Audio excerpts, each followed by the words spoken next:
Hello guys, Mr. Kate again. I'm going to go over this scientific method Webquest. I had several questions on it on how do you put it together and what do you actually do with this? What am I expecting? So if you look at the link there in Google Classroom, you're going to pull up this page on the link. You're going to need to copy this page and put it into your digital notebook on page 21.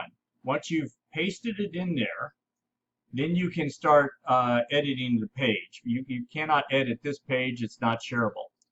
Uh, so if you paste it into your digital notebook on page 21, and then you start in answering the questions here, and you can see down here you have the questions, what is the research question, etc. You'll actually just type on this, answer the questions, and then you're good to go. You will need 2 screenshots of the lab. All right, so you'll need one at 37 degrees Celsius, and you'll need one either at a higher temperature or one at a lower temperature. Either one's fine. And you just put those in here. So I'll get to those as we go through the lab. First thing you need to do for any lab is read the entire directions. You want to make sure you understand what it is you need to be doing. You need to understand what the questions are before you start doing the lab. So if you run across some terms you do not understand, you need to look them up. You need to research them, and again, understand what the terms are about. All of the terms on here are on your Chapter 1 vocabulary list that you should know. So I'm going to go through this part up here, and then I'll read through the questions and kind of go through what you really need to be knowing about that thing. So when it says read page 1, it's talking about once you have gone to the link, you want to read page 1, you want to read the background page 2, okay? And then you're going to hit the Go Simulation button, and then I'll describe what you're going to be filling in there. It says to start off with 37 degrees Celsius. But after that, these directions that one of my colleagues wrote does not tell you the whole thing behind this experiment. So we need to look at the questions first before we get to that link. It says, what is the research question? Again, it's not going to tell you. That is for you to discover. The research question for any experiment, whether it's this one or some really fancy, well put together experiment, a research question is a research question. It is your hypothesis as it is being applied to the variable that you're testing. So in this case, we're testing temperature. The effects of temperature on colonies of bacteria. So as you increase temperature, do the colonies of bacteria grow? Do they get more numerous? Do they not grow at all and they kind of phase out and you kill them? What's the effects of temperature as it goes down? In other words, do the colonies become more numerous? Do they become larger because they do better at cooler temperatures? So in other words, you're looking at temperature as the variable that you are manipulating and researching. Okay? So here it says, what is the independent variable? So the independent variable is the one that you are manipulating.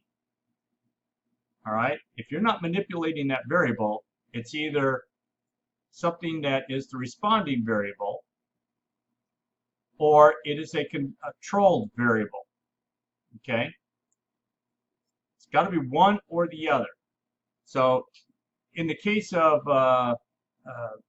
me boiling water, if I go up to a stove and I turn on the stove, as I turn on the stove and I increase the heat, I'm manipulating how much heat is given off from that burner. And I have a pot of water on top of that burner. The water inside the burner is responding to how much heat I'm applying to it. Okay? In that case, the water is my dependent or responding variable.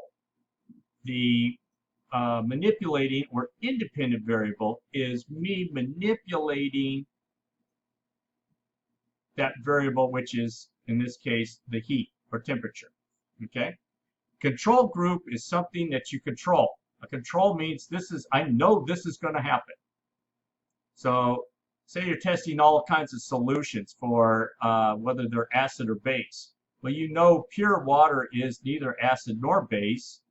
It has a pH of 7, and you know that. So you would have that as your control. So when you're testing all of your fluids, you would test everything against your pure water because that's your known.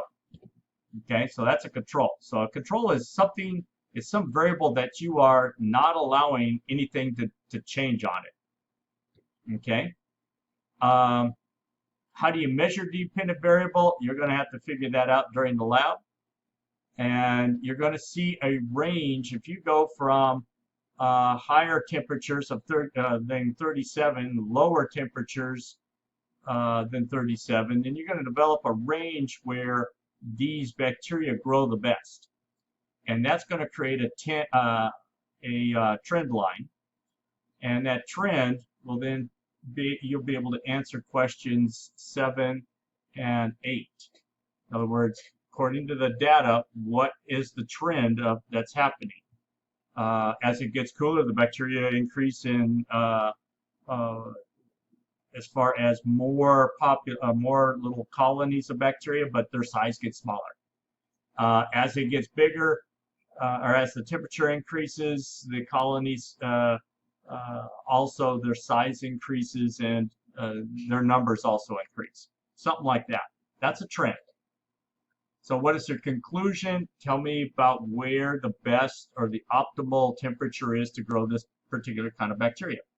And what are two other hypotheses? You take one of the other variables that you held as a control, and now you're going to use it as your independent or your manipulated variable, and you hold temperature as a constant. All right, so now let's look at the lab. Okay, so there's the lab. And I'll move this up just a shade. There we go. And you can see there's 4 main variables. You have temperature, which is the one we are going to use, antibacterial substance A, antibacterial substance B, and the time that the experiment is going to run, theoretically. All right? You need to read down through this, but basically what you're going to be doing is counting up all of the little white dots in the petri dish. You also have to note the size of them. Are they really small? Are they kind of medium? Are they extremely large? You know, what's going on there as far as their size? It does matter. Okay? On page 2, you can basically ignore this part over here. It just talks about a lot of the variables that we are not going to use in this lab. I don't want you turning on nutrients. I don't want you to pick a number of bacteria to introduce to the lab. I don't want you to turn on any kind of antiseptics or any of that stuff. I want to run the lab just as it is. So you're going to ignore all of these little black smudges, which are denoting mold colonies, and these yellow dots, which are another strain of bacteria, and you're just going to count the white ones. Okay? So let's go to the simulation. All right. So right off the bat, you see nutrients in agar, initial amount of bacteria added, bacteria source and type, use of antiseptic technique. I just said do not use these. So don't check any of them. Leave them blank. Up here, in the very first set of instructions, it says to make this 37 degrees Celsius. So you're going to put in 37 there. Do not include any amount of substance A or substance B. Okay? Substance A and substance B, you don't want to put any of those in. All right, we're controlling them. We're keeping them all at 0. We know for a fact that if we don't use them, they're not going to affect positively or negatively the populations of this bacteria. All right. Now for the duration, you don't have a choice of 0, because to grow it, you got to have a duration of time. So choose 1, 2, or 3 days. I would choose 1 because it's going to have less colonies for you to count. If you choose 2, you're going to have a whole heck of a lot of growth all over your petri dish. And 3, it's just going to explode. So I would keep it down to 1 day so it's manageable. So every time you run the simulation, you want this duration to be at 1 day, everything else at 0, nothing checked off here, and 37 up here. You need to run that lab 3 times at 37 degrees. Each time you run it, and I'll run it right now, okay, you're going to count up all of the little white dots. So here you got 1, 2, 3, 4, 5, 6, 7, 8, 9, 10, 11, 12, 13, 14, 15, 16, 17, 18, 19, 20, 21, 22, 23, 24, 25, 26, 27, 28. So there's 28 white dots in there. And you would write down on your notepad, 28. Okay? Then you go down here to reset and run the simulation again. Count all those up. Write down the number. Hit reset. Run it again 3 times. Average that out. In other words, you're going to add up all of those numbers, divide by 3. That is the average amount of colonies that are going to grow at 37 degrees Celsius. Okay? And then I want you to increase the temperature by 1 and then run it. Increase it another 1 and run it. So now you're up to 38, and then at 39, then at 40. What you're trying to do is get the colonies down to the point where they're no longer growing. So you want it hot enough to where the colonies do not grow. So you basically establish that high point. So anything after that, bacteria can't live. At least this strand of bacteria can't live. Anything lower than that is going to be where you're going to find the colonies. But how low can you go? So then once you find this upper boundary, then you have to go the other way. So instead of 37, you go to 36, run it, reset, 35, run it, reset, 34. Again, you're trying to see the number of colonies going down, down, down, down, down to basically nothing. So when you find the low end, you find the high end. Now you can talk about the trends in between and where was the optimal spot that the bacteria grows. Okay? I hope that helps you. If not, we'll talk to you in a day or so. All right?